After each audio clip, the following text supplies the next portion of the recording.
Kualitas itu tidak bisa ditawar. Si satenya sendiri, it's like the patek of the beef. Gua Jam tangan ya? pribadi ya, tiap hari mungkin karena gue ngurusin the business from A to Z, tapi jadinya sebenarnya jadi bosen dan itu bakal lead to lack of creativity. Mungkin top 3 kali ya. Top 3 ya. Top 3 gue sejujur-jujurnya nih, gue suka banget sama. Welcome back to another episode of JJ Talks with me, Brian, from JJ Times. Dan hari ini kita lagi main ke restoran yang baru banget buka, punyanya Mas Dimas. Buat kalian yang nggak tahu Mas Dimas siapa, Mas Dimas itu Dims the Meat Guy. Perkenalin diri dong. Halo guys, salam kenal, gue Dimas, kenalin Kang Daging. Mungkin lebih dikenal ya sama orang-orang ya. Dan hobi gue itu masak awalnya, terus akhirnya jadi cinta sama daging, akhirnya jadi Kang Daging. Terus tahun 2022 setelah dunia konten, gue buka steakhouse pertama gue di Bintaro, di Steakhouse. So sekarang gue mungkin konten creator kreatornya masih terjalan, tapi lebih fokus sekarang ke entrepreneur sih. Ya, pada steakhouse Nah, business. tadi gila sih datang sini. Tadi kita makan enak banget. Tadi makan pikan Wah. Stone X pikannya ya. Yes, Stone X pikannya. Heeh. Itu emang tadi terus lu ngomong juga itu stick yang apa? Dagingnya tuh cutnya pertama kali ada di Indonesia gitu. Pertama kali. Jadi tadi kita udah ngobrol sebentar guys di luar sama Bro Brian. Kita sambil nge-cigar nih, karena kita sekarang lagi di ruangan cigar nih bro. Iya. Kalau tadi di luar itu kita namakan tuh dining area. Itu lebih temanya itu gold mine sebenarnya di SCBD. Dan sama konsepnya juga tambang emas. Jadi daging kita itu tuh kita ambil dari source yang memang tidak mudah. Which itu di area perkampungan di Australia, dan itu sama dengan kita mencari emas kualitas terbaik, tambang emas. Jadi makanya konsepnya tuh gold mine di sini. Jadi dagingnya tuh si emasnya. Nah ini ceritanya gue tuh ngambil daging yang tadi lu makan itu dari Stone X Farm. Itu lokasinya di New South Wales. Nah dan mereka itu kebetulan Grand Champion di Australia dan World Champion di dunia. Dari gila bener-bener gue bahas baru masuk tuh ya. Interiornya tuh wow banget. Jadi emang kayak gua gitu ya. Awal mula lu bisa terjun ke dunia masak ini tuh sebenarnya gimana sih? Sebelum ini kan lu maksudnya belum buka restoran ini ya. Iya. Jadi maksudnya apa yang bikin lu kayak tiba-tiba kepikiran, oh gue pengen jadi content creator di bidang steak. Itu kan sesuatu yang niche banget kan. Aneh gitu ya. Iya kayak Apa gitu steak ya? idenya dari mana, terus kayak kok bisa gitu. Sebenarnya gue juga nggak kebayang. Ya gue nggak kebayang juga sih sebenarnya gue pribadi kok bisa gitu ya jadi terjun di dunia perdagingan. So mungkin awalnya tuh pure passion, hobi. Jadi part of gue content creator Dims the Meat Guy sendiri itu udah menjadi brand, Meat Guy sendiri itu juga menjadi brand terpisah, which is restoran bisnis. Dan awalnya memang karena gue tuh suka banget sama yang namanya masak.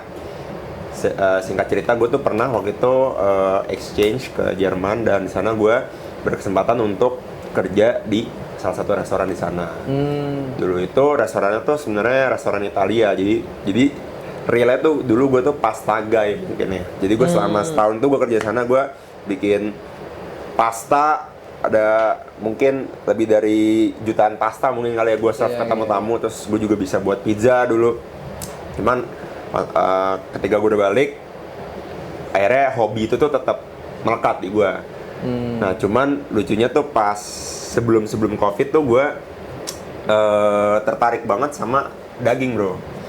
Sebenarnya gue udah cukup lama sih gue suka daging. Pas gue hobi masak itu gue kan eksplor kan gimana sih masak steak yang bener. Karena gue pas di sini itu di Indo memang karakteristiknya beda sih sama luar ya untuk daging specifically, karena kita kan tidak common sebenarnya untuk daging-daging ini kan. Nah disitulah gue kayak coba eksperimen, terus gue belajar gue baca-baca artikel sampai subuh tentang perdagingan. Nah akhirnya pas COVID itu gue ada waktu untuk explore masak karena banyak waktu kan, kita kan di Iya, rumah iya. kan. Di COVID kan di rumah aja. Situ gas, jebret, masak, cuma nggak sengaja. Itu karena waktu itu adek gue kan kebetulan pas masih SMA ya, pas gue 2020 itu kan pertama kali bikin konten. Dia tuh ngerti TikTok, gue nggak ngerti bro. Gue tanya misalnya Instagram kan, ya lo followers misalnya 1.000 nih, Iya. gue 1.000, lo nge-post foto masa yang like 10.000 orang, nggak mungkin kan? Iya. Nah gue tuh belum ngerti terms viral itu dulu. Tapi kan. ternyata TikTok tuh bisa kayak gitu. Nah itu gue kayak pas di upload dia yang videoin terus di post kan di akunnya cewek gue tapi dulu. Jadi di Smith Guy tuh akunnya cewek sebenarnya, karena tuh sebenarnya akunnya sekarang udah jadi bini gue sih. Jadi yang nge-tag adek gue. Nah, gue tuh cuman butuh video tuh cuman buat kayak tutorial doang. Kayak gue waktu itu nge-dredge daging memang kan. Udah, tutorial gue nonton sendiri, ternyata di-upload kan buat di TikTok. Viral bro, 1 juta view. Oh, lu nge-dry age daging pakai alat-alatnya kan? Enggak, gue itu bukan nge-dry age kali ya. Sebenarnya nge-dry age, cuman tuh nggak salah banget. Gue pakai plastik. Gue pakai plastik namanya membran bag. Itu ada sih di online store. Terus ya udah gue kayak bungkus si dagingnya, waktu itu gue pikanya juga gue dry age pertama kali, terus gue dry age selama 30 hari. And then pas gue lihat di TikTok besokannya, padahal tuh belum jadi dry age, kayak gue cuma narok doang di kulkas bro. Gue narok doang daging di kulkas. Cuman orang mungkin aneh, Salvo kayak anjir ngapain lu kayak narok daging di kulkas 30 hari. Yes, terms dry age tuh kayak masih asing banget bro. Ya udah mungkin di situ kali ya efeknya kayak wah, aneh nih orang nih. Dulu kan lu sempet kerja tuh di luar negeri ya. Apa sih yang bikin lu decide kayak oh gue mau balik Indo? Pas itu tuh kenapa sih? Karena waktu itu gue emang belum selesai kuliah bro. Jadi tuh program kuliah gue di semester 6. Nah gue kan kerja tapi setahun tuh. Aslinya gue tuh accounting. Jadi gue di sana sebagai akuntan. Cuman karena pekerjaan akuntan itu tidak terlalu banyak, terus kayak gajinya juga dikit, akhirnya gue kerja di restorannya langsung di bawahnya, di lantai bawah lah. Di atas tuh kantornya. Gue jadi akuntan. Cuman gue akhirnya lebih tertarik ke ini, relay dapur. Gue nyapu, bersihin toilet. Gila, jadi dari semua kerjaan-kerjaan yang maksudnya bersih-bersih semua juga lu lakuin nih? Gue lakuin. Cuman ya di situ sebenarnya lebih ke apa ya? Mungkin pengalaman gue untuk belajar gimana caranya running restoran sih. Karena benar-benar gue tuh diajarin sama ownernya dari nol. Itu lo harus tahu A sampai Z aspek-aspek yang paling penting dari kebersihan, dari managing the staff, SOP, terus gimana cara lo bisa maintain tamu. Nah itu sana gue banyak belajar sih, nggak cuma masak doang. Jadi ya mungkin part of gue, bekal gue ngerunning ini ya pasti dari sana. Walaupun gue cuma setahun ya waktu itu ya. Jadi sebenarnya gue kalau bisa dibilang chef, bukan chef sih. Bukan chef.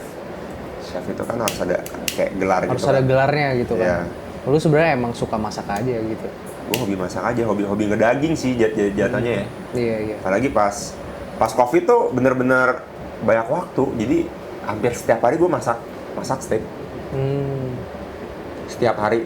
Gue personally juga gue sebenarnya suka banget sama steak sih. Oh ya?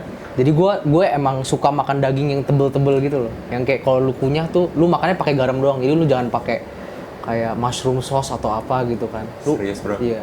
Serius. Lu tapi pertama kali ke Meat Guy? Apa sebelum pernah ke Bintaro? Ini pertama kali. Gue kan soalnya jauh, kalau ke Bintaro kan agak sono. Rumah di mana?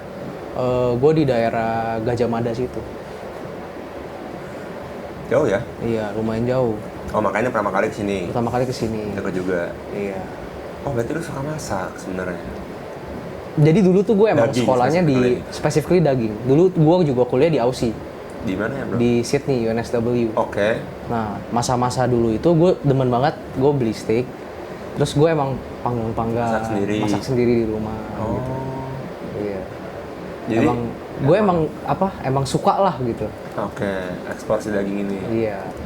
Oke. Jadi gue tuh ikutin konten lu tuh emang udah dari lumayan lama sih. Mungkin nggak dari awal banget ya, tapi ya itulah dry age eksperimen, lu eksperimen pakai butter atau apa gitu kan yang aneh-aneh gitu kan. Ini yang butter kan sekarang gue jual. Di sini.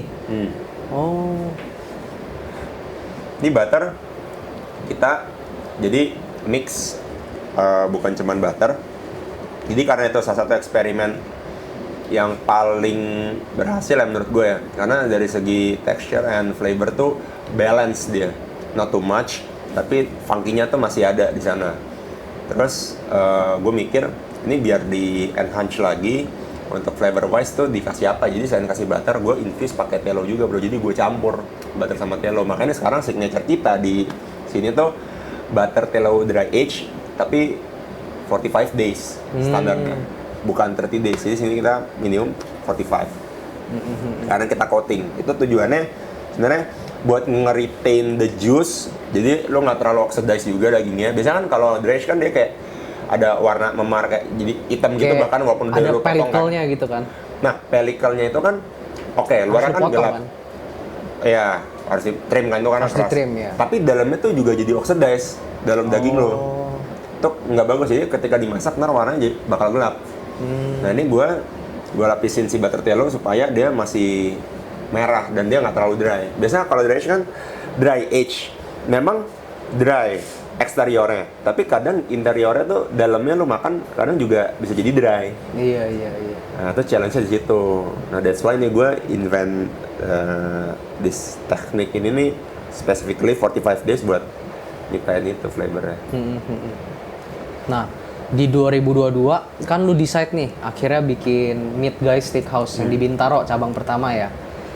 Boleh ceritain nggak sih thought proses lu di balik itu tuh apa? Maksudnya gimana kok lu bisa tiba-tiba kepikiran oh gua pengen buka F&B yang specifically fokus di bidang steakhouse gitu kan. Tuh, sebenarnya bro ya, gue dulu tuh nggak tahu, namanya juga orang ya, kayak banyak banget nggak sih kayak lo ngalamin nelen ludah sendiri. Dulu gue nggak suka jadi content creator, gue tuh nggak suka gue ngonten, gue nggak suka gue ngeliat konten karena it's too fucking cringe menurut gue. Apalagi dengan mungkin ya dulu kan ya kayak pas SMA kan gadgets kayak juga, jadi gue nggak suka lah. Akhirnya gue jadi content creator. Terus gue nggak suka, gue buka restoran. Gue sebenarnya gue tuh profesional, gue kerja. Gue tuh karyawan bank sebenarnya dulu. Terus gue into passion di startup. Waktu itu gue sempet bikin startup advertising di motor. Gue tempel tuh iklan di motor, kalau pernah lihat. Nah, terus gue nggak suka bisnis. Ini kan kalau bisnis ini kan restoran itu kan sebenarnya udah jadi dari zaman dahulu udah ada restoran kan. Iya. Bisnis modelnya ya itu. Nah, cuman gue mikir kayak pas gue ngonten, terus karena gue sempat waktu itu kan gue belajar tentang dunia startup juga kan, sempat 2017 kan. Mikir ya lo kalau mau buat bisnis jangan dari interest lo. Ini kan orang mungkin wah ini gara-gara lo daging, lo suka daging, lo buka steakhouse gitu kan. Nah setelah gue riset bro ternyata satu pemain steakhouse ini yang high end itu lo bisa hitung jari dan nggak ada yang mungkin yang pure lokal ya. Kebanyakan dari luar ya? Iya, ini aja kita dikira dari luar bro. Iya. Asalnya dari Jawa orangnya. Nah, terus momentumnya di situ memang ada dan marketnya gue bisa research free karena gue ada sosmed. Ya udah, gue lempar ke followers gue nih, gue mau buat ini jebret. What do you think? Gue dapet feedback dong cepat. Udah gue buka 2022. Jadi di saat lu lihat, oh ternyata di Indo tuh maksudnya ada juga ya market orang-orang ini yang emang Ada pecinta banget. daging. Iya. Daging yang aneh-aneh, wet age, dry age, apa segala Padahal macam. harganya kan nggak ngotak kan sebenarnya. Ya, sebenarnya mahal sih. Bukan nggak ngotak sih, bukan, ya. Sebenarnya kalau lu ngerti kualitasnya tuh cukup make sense ya. Iya. Cuman karena nggak awam aja bro, maka orang bilang mahal. Sebenarnya kalau tahu kualitasnya sebenarnya nih susah ngerawat sapi itu lu pasti mikir 2 kali lu bilang mahal. Sebenarnya. Iya, benar. Ya kayak jam lah. Anjing jam lu segitu cuy. Ya tapi kan lu nggak tahu Iya. sejarahnya, ceritanya ya kan. Memang ya yang kadang orang lihat ya, udah jam tangan fungsinya buat dipakai aja buat ya buat lihat jam gitu kan, ngapain beli mahal-mahal. Tapi kan yang lu nggak tahu tuh sebenarnya di luar sana itu banyak orang-orang yang lihat ini bukan cuman sebagai untuk lihat jam gitu. Sama kayak steak, mungkin pas dimakan itu bisa di-enjoy. Kita pas makan tuh enak lah intinya gitu. Nah, kira-kira plan lu abis ini nih, lu rencana mau buka cabang di mana atau kayak maksudnya apa sih Meat Guy Steakhouse itu sampai kemana sih mimpi lu? Ini gue ya bro ya, mungkin sama nih kayak lo nih. Lo kan punya juragan jam nih, kan jualan jam nih. Iya. Pasti mimpi lo tinggi dong. Mimpi lo pingin ngiklanin di F1 mungkin di Monaco. Asik. Ya nggak? Pingin ada? Iya. Juragan jam gitu nih. Dealer. Sponsor acara-acara yang international. Iya gitu nggak sih? Terus dipakai sama pembalap-pembalap F1, sama pegolf-pegolf. Tiger Woods lah. Iya, Pakai belinya dari juragan jam gitu ya. Amin dong, amin guys. Yang di rumah juga amin ya. Nah mimpi gue pingin membawa nama baik perdagingan Indonesia itu sampai keluar dan diakui. Karena gue nggak mau ke depannya ini, sebenarnya gue nggak mau mikirin cuma sekarang doang sih. 10 tahun ke depan gue nggak cuma buka restoran, karena ntar ke depannya pasti akan ada generasi penerus kita kan. Which kalau mereka ingin berbisnis daging, hopefully semua orang yang ada di sini yang nonton itu juga ngerti tentang perdagingan, prosesnya. Dan gue ini pingin Meat Guy ini menjadi tolak ukur dan juga mungkin sebagai edukator sih. Dan ini misi kita ini juga udah lumayan bergerak. Kita udah main ke ya. Kita regularly mungkin tamu dari Singapura, Thailand, Filipina, even Korea itu juga datang sini. Terus soon mungkin bukan mungkin ya, soon pastinya sih gue akan buka di luar negeri. Gue belum tahu either duluan di Bali atau mungkin di dekat-dekat sini di Southeast Asia mungkin ya, sekitaran sini. Tapi udah pasti cuman misi utamanya adalah sebenarnya untuk mengedukasi dulu sih, karena itu sangat-sangat susah loh. Iya. Kalau lo ngerti the value ya yang lo konsumsi atau lo pakai, aduh tuh pasti lo lebih apa ya, worth it gitu loh. Worth it ya, Iya. merasa worth it. Nah, kan ada orang yang bilang kalau hobi jadi kerjaan itu lama-lama jadi kayak lu bisa nggak enjoy gitu hobinya. Nah, menurut lu gimana? Lu agree gak dengan statement itu? Pas bro. Iya lagi.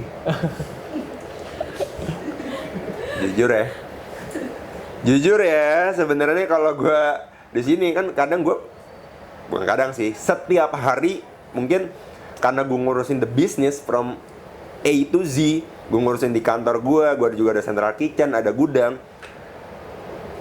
Itu gue sebenarnya paling senang gue di sana. Central kitchen gue milihin daging, gue motong-motong daging, gue inspeksi daging, gue R&D, itulah hidup gue sebenarnya. Tapi once lu udah setiap hari kayak, apalagi gue masih ke restoran, gue sering banget ketemu tamu dan gue seneng banget ketemu orang-orang baru. Dan kayak tanyakan sama nih, gimana sih lu setiap hari makan daging ya, hobi ya? Tapi jadinya sebenarnya jadi bosen dan itu bakal lead to lack of creativity.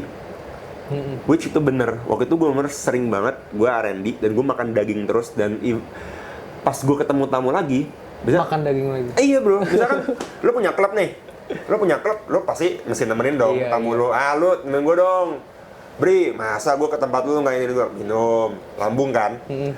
Jangan salah, lu punya steakhouse ini bro, kolesterol bro, kan gang disuruh makan mulu. Jadi akhirnya waktu itu gue sempat kayak puasa, gue bener-bener makan, literally gue makan rumahan, gue makan masakan mbak gue, dan gue setiap ada steak atau R&D, gue only max itu 1 slice. Itu gue lakuin selama hampir setahun. Bahkan pas konten pun gue nggak pernah gue makan 3 slice, itu nggak pernah 2 slice main-main. Jadi resikonya juga lumayan nih. Iya. Kolesterol bro. Terus ya lu jadi kayak, gue jadi nggak kreatif lagi. Masak apa lagi ya gitu loh. Kayak lu idenya tuh lama-lama harus keluarin ide baru tuh susah gitu ya. Terus ini jadi kayak nggak, apa sih, lu masak terus lu oke nih, wah dapat yang baru nih resep nih, tapi lu nggak se-wow itu lagi karena kayak it's part of the job gitu loh. Cuman kalau lu get out of your regular activities, itu helps banget sih, kayak bukannya healing ya, tapi kayak lu doing yang di luar hobi lu, which is ya kalau gue ngedaging. Jadi gue sekarang lagi belajar golf. lagi, cuman ya belum lagi nih karena lagi sering kesini nih. Lo golf nggak?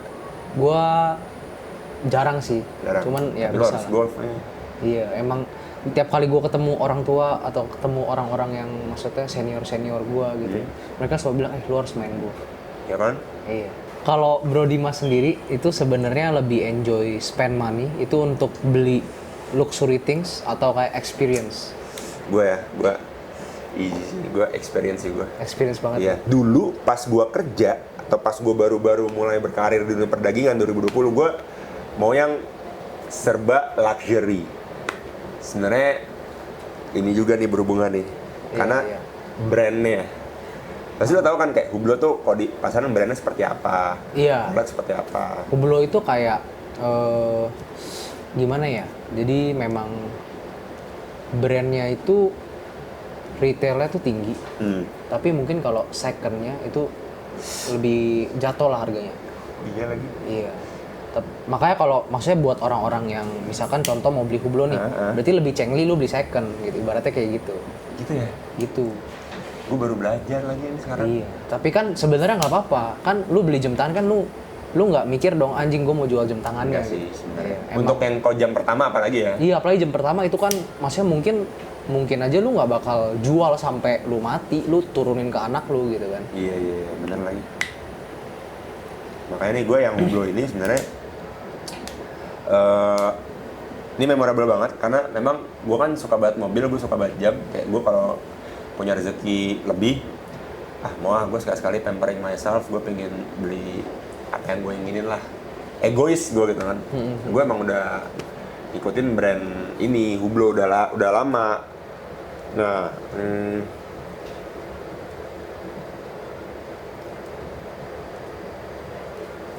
terus si Hublot ini tuh entah kenapa dari dulu kalau gue ngeliat page di Instagram itu tuh orang berhubungan dengan luxury things. Luxury things tuh pokoknya tuh kayak Hublot tuh dia mungkin sponsor kali ya apa gimana Iya, gitu ya, iya, gue juga nggak tahu. Terus harganya itu tuh Masih menurut masih yang entry level. Iya. Gue nggak ngerti. Bener nggak nih? Gue nggak ngerti entry. Iya, lumayan lah. Nggak entry juga. Masih oke maksudnya. Iya, tapi di atas tag. Iya. Tag heuer. Iya. Obviously harganya di atas itu kan. Terus gue mikir, waktu itu Rolex, kayaknya gue masih belum pantas deh gue beli Rolex. Gue selalu mikir loh, even though kayak gue misalnya mau beli HP, ya belum pantas deh. Kalau gue pakai pun juga, pasti dikira palsu.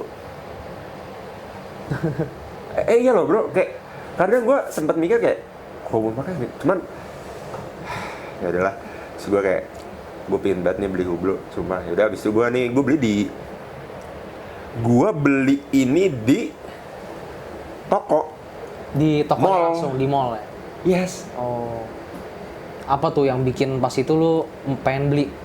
Biasa kan orang kalau beli jam tangan itu kan memang ada satu achievement yang dia tercapai gitu kan. Kalau lu nih kenapa nih pas itu beli Hublot? Wah, gue masih ingat banget bro. Fucking impulsive. It's a fucking impulsive decision. Karena waktu itu gue lagi jalan nih. Gue lagi jalan ceritanya di Plaza Indonesia. Nah.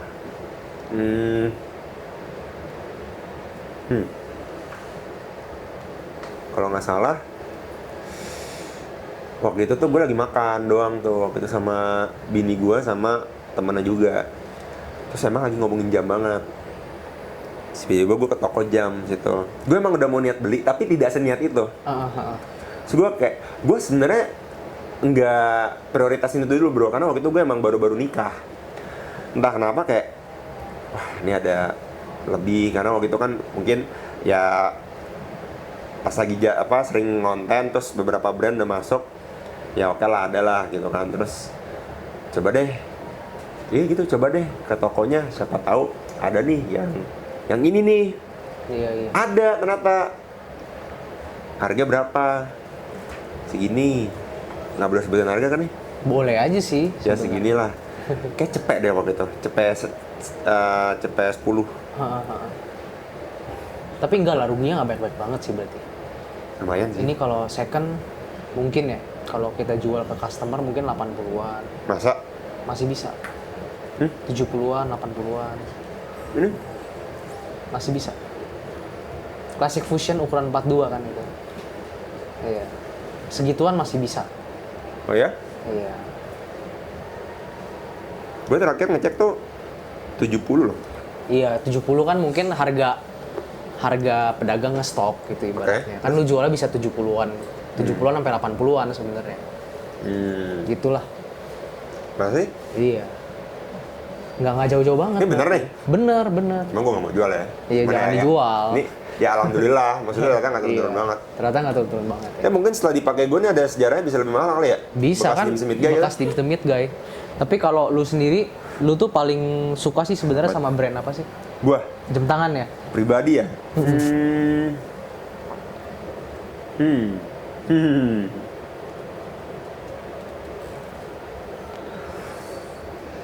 Mungkin top 3 kali ya? Top 3 ya. Top 3 gue sejujur-jujurnya nih, gue suka banget sama RM. Walaupun tuh gue nggak tahu ya image orang ya, lu pakai RM. Paham nggak? Gue bahkan di level sekarang kan karena temen-temen gue, ini karena anak Koko Haya juga nih, lo kalau nonton ini, dia juga soalnya suka jajan, sosok merendah gitu dia kan pakai RM. Cuman ya gue ngeliatnya kayak too much gitu loh. Cuma gue suka, gue masih ada, gue tuh buji gitu. Iya, Kayak masih iya. gue tuh masih suka yang pakai kayak gini-gini, ya suka lah gue, unik soalnya aneh. RM. Yang kedua mungkin AP, karena itu juga punya nilai cerita. Dulu gue punya temen, dia abang itu beli AP, terus kayak gue disuruh coba, anjing bener nih gue pakai AP nih, terus gue foto kan, wah keren nih, itu AP. Yang ketiga mungkin Hublot sih, memang sih ini sih. Hublot tuh secara branding tuh udah melekat di kepala gue, entah kenapa. Emang lu udah suka banget ya. Tapi Hublot tuh memang sebenarnya menurut gua pribadi ya, emang desainnya tuh bagus-bagus bro. Emang bagus-bagus, terus inovasi-inovasi dia tuh unik-unik.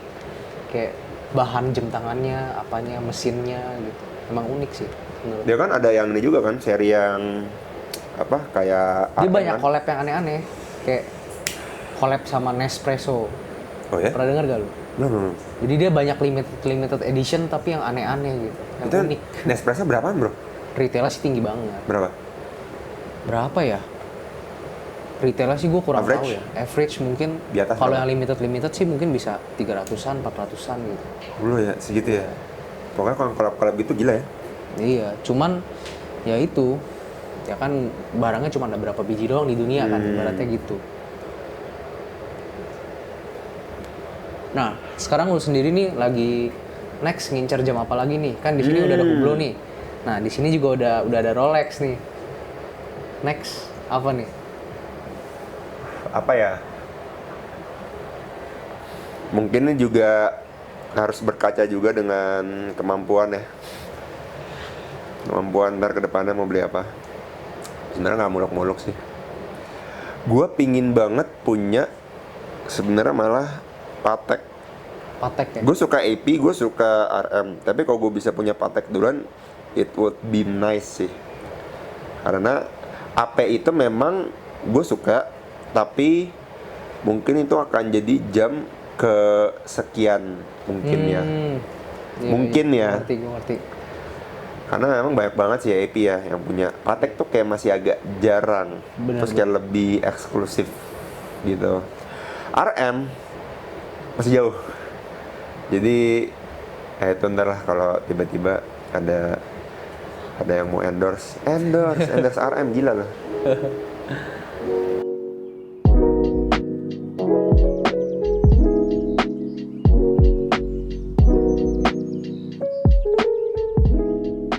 Kita langsung masuk aja nih ke segmen Collector's Corner. Jadi di sini kita bakal kasih lihat koleksi-koleksi jamnya Bro Dimas, dan Koleksi aja sih. koleksi aja sih. Karena nggak banyak jamnya.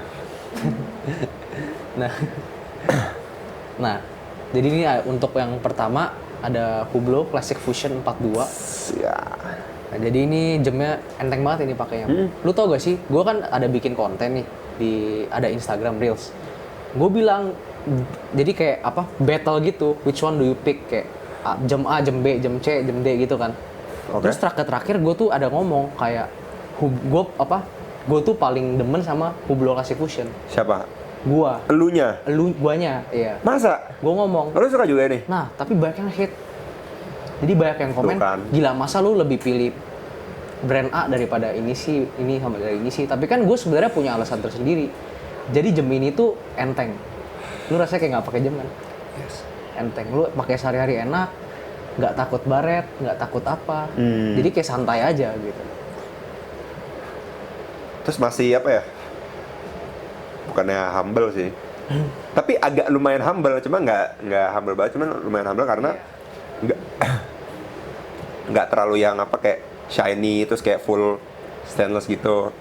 Terus masih agak nyaru karena ini kan dalamnya hitam juga kan. Terus kayak klasik aja. Dan biasanya ini gue pakainya specifically buat acara-acara, bahkan kayak kalau gue pakai jas karena warnanya masih matching. Ini kan strapnya kan juga kulit, jadi sisi classy dan gentleman itu Masih dapat. masih cocok lah sama apa yang gue pakai. Nah cuman kalau Rolex itu lebih ke malah sebenarnya buat agak perang. Jadi gue kalau masak sebenarnya, kalau gue di konten-konten gue kebanyakan pakai Rolex sebenarnya. Karena lebih versatile buat apa ya? Kalau ini tuh gue rapih, kalau ini tuh agak nggak rapih. Oh Kalau Rolex. iya ngerti gue. Jadi kan kalau ini kan Malah kayak, gue balik. ini kan kayak strapnya kan kayak agak kulit gitu kan. Iya. Lu kalau masak kan kena api, maksudnya panas gitu ya. Terus cuman biasanya kalau kulit, dalamnya kulit. Nah ini si Hublot ini dalamnya tuh dia karet. Iya. Jadi lu keringetan nggak gatal. Nggak apa nyaman lah pakainya ya. Nyaman banget parah. Nih gue kayak enteng, chill. Bahkan gue kalau keluar lagi keluar negeri, gue lebih prefer pakai ini. Cuman Rolex itu zona perang. Jadi gue kalau masak steak, sejujurnya gue lebih sering pakai ini nih. Nah, Rolex apa nih? Nah, ini si Dweller. Si Dweller Red ya. Ukuran 43. Tapi emang tangan lu gede sih, cocok pasti pakai ini. Iya, nah ini gue direkomendasiin juga sama tamu-tamu gue. Oh. Nah ini tamu-tamu gue ini juga racun bro. Tamu-tamu gue kan ya ini tamu-tamu mid guy, jam-jamnya emang harus ya ini sungkem-sungkem banget. Gue banyak belajar juga. Bro Dims, kan gue nanya kan, aduh yang masih early, yang lumayan early, bukan early banget. Apa ya, kayak Rolex ya gue butuh, soalnya juga itu kan value-nya kan juga lebih apa ya, lebih sustain. Lebih strong ya. Ya strong juga kan secara branding dan lain-lain. AP no, Patek no, apa ya, oke nih Rolex. Terus Submariner kan bener ya? Iya. Apa Submarine? Ada Submariner. Submariner kan bukan Submarine kan? Submariner. Sama aja sih sebenarnya. Nah itu kan lebih banyak orang punya itu. Nggak Iya, tahu kenapa ya, gue sering ketemunya. Bener-bener. Dan itu tuh kayak brandingannya tuh kayak banyak gitu. Lo punya Rolex itu kayak standarnya tuh Submariner. Nggak tahu kenapa ya yang gue temuin. Terus gue cerita Submariner ya gitu kan, udah pengguna Submariner ya biasalah, itu kan gue di push gitu sama tamu kan gitu kan, dia beli nih Rolex tuh bagus tuh, oh udah gitu kan. Terus gue ketemu lagi, ini gue beli Submariner nih, akhirnya gue udah fix banget, udah gue udah cari-cari kan, gue cari banget, gue riset banget kayak toko di IG, terus gue bahkan ke Blok M waktu itu cari second tuh susah banget dapetnya. Jadi gue nih nggak beli second, gue beli baru di toko. Kaget gak apa enggak? Gue beli di toko bro. Susah lo dapat barangnya sebenarnya. Tahu gue. Ada Kok lu bisa rahasianya. dapat? Tapi jangan dikasih sini kan? Iya, jangan dikasih tahu ya. Ya, ntar di edit. Di belakang bro. Asik. Jadi nggak, terus ya ini boleh dimasukin. Nah terus gue ketemu beberapa tamu yang memang dia itu into banget sama jam, yang ngerti tapi bukan berdasarkan harga. Dia cerita, nih si satu orang ini, Dim, lu kayaknya specifically tangan lu karena lu gede tulangnya, terus badan gua tinggi, lu kayaknya cocoknya si Dweller deh, lebih tebel. Iya. Ya udah di situ gua bener nyari tuh si Dweller tuh susah banget, tapi terus gua ngantri, terus gue ke toko kan, Belaga gila toko Rolex. Bahkan gue sampai ke Singapura waktu itu. Gue ke Singapura, terus gue waktu itu ke Jepang pun ke toko Rolex iseng, itu nggak ada.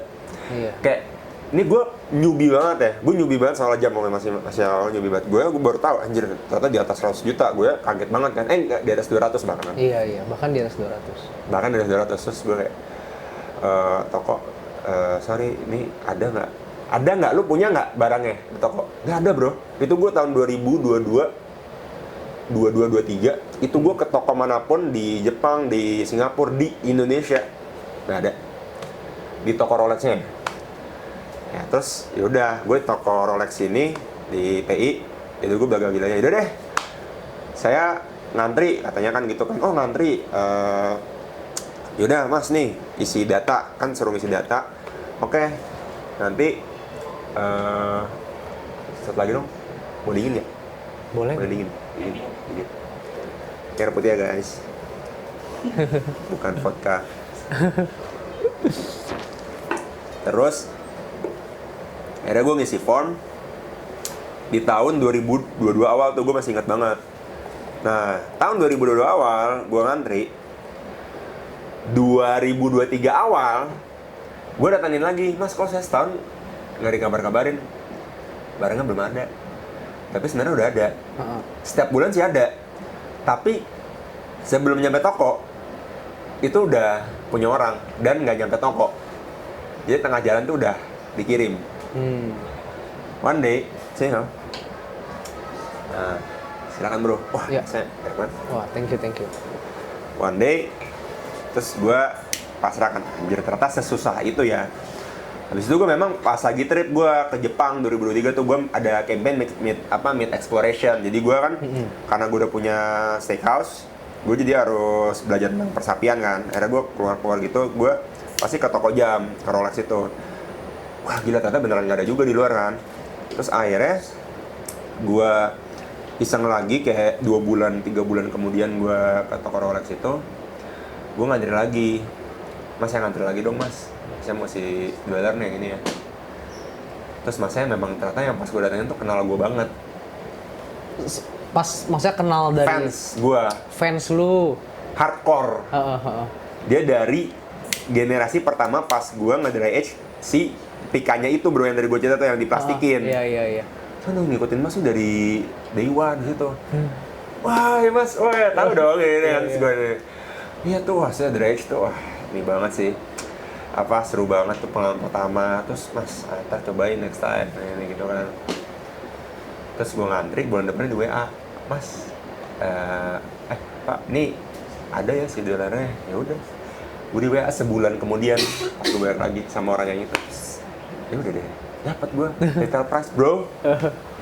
Gila emang. Cuma gue nggak boleh jual, katanya gue nggak boleh jual. Iya, memang nggak boleh jual kan. Maksudnya sebenarnya tujuan kenapa Rolex itu dia nggak asal kasih barang, karena dia nggak mau barang dia itu di resell. Karena beberapa barang dia itu trades-nya above retail price-nya. Jadi pas gue beli dari retail sebenarnya tuh udah naik harganya. Semacam kayak gitulah. Jadi makanya mereka benar-benar seleksi orang-orang yang bisa beli Rolex. Langsung aja masuk ke segmen berikutnya, kita main rapid fire round. Jadi Bro Dimas boleh bilang apa hal pertama yang muncul di pikiran setelah dengar kata-kata ini. Oke. Kalau bisa buka restoran di kota manapun di dunia, lu bakal pilih kota? Shit. Karena kan gue mau buka di Singapura. Singapura kotanya apa ya? Singapura. Iya kan? Iya. Singapura. Nah, kalau bisa putar balik waktu, would you come back to Indonesia lebih awal? Lu di sana berapa lama sih? Cuma setahun. Oh, bentar doang. For sure lah bro. For sure lah. Your favorite cut of meat is? Personally gue Tomahawk. Tomahawk. Hal paling seru jadi chef adalah? Team building. Eksperimen dengan daging yang paling aneh yang pernah lu lakuin adalah? Wasabi dry age. Kalau lu cuma bisa pakai 1 jam tangan seumur hidup, lu bakal pakai jam tangan? Rolex. Oke, kalau gitu terakhir nih sebelum kita selesai, boleh gak Bro Dimas ini bagiin advice buat teman-teman yang nonton podcast ini? Advice? Waduh. In general aja. Pastinya gue nggak lebih hebat daripada tamu-tamu yang udah datang lah ke sini ke JJ Talks, dan yang akan datang. Saya hanya Kang Daging yang kebetulan buka restoran dan suka sigar. Advice-nya adalah ini mungkin lebih ke apa ya, building the business ya. Follow your passion, but don't forget about the market. Terus nothing is impossible, karena dengan gue berawal hanya masak daging di rumah, sekarang sampai di SCBD dengan tempat sebesar ini. Jadi Kelas. ya, passion tuh nggak main-main sih. Karena dengan passion itu bukan cuman mengawali karir lo. Ini gue nggak ngomongin sukses ya, karena sukses itu menurut gue proses. Itu proses sampai lo seumur hidup lah. Jadi passion itu yang menemani lo ketika lo tuh building apapun yang lo suka, dan eventually market lo jadi suka ikut terhadap passion lo.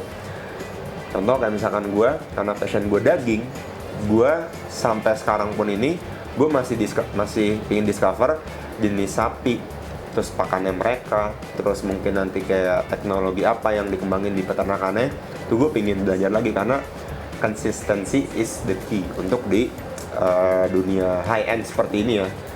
Makanya ketika lo passion, pasti lo akan fokus ke ya produk, service lo pasti improve terus, lo bakal innovate terus ya.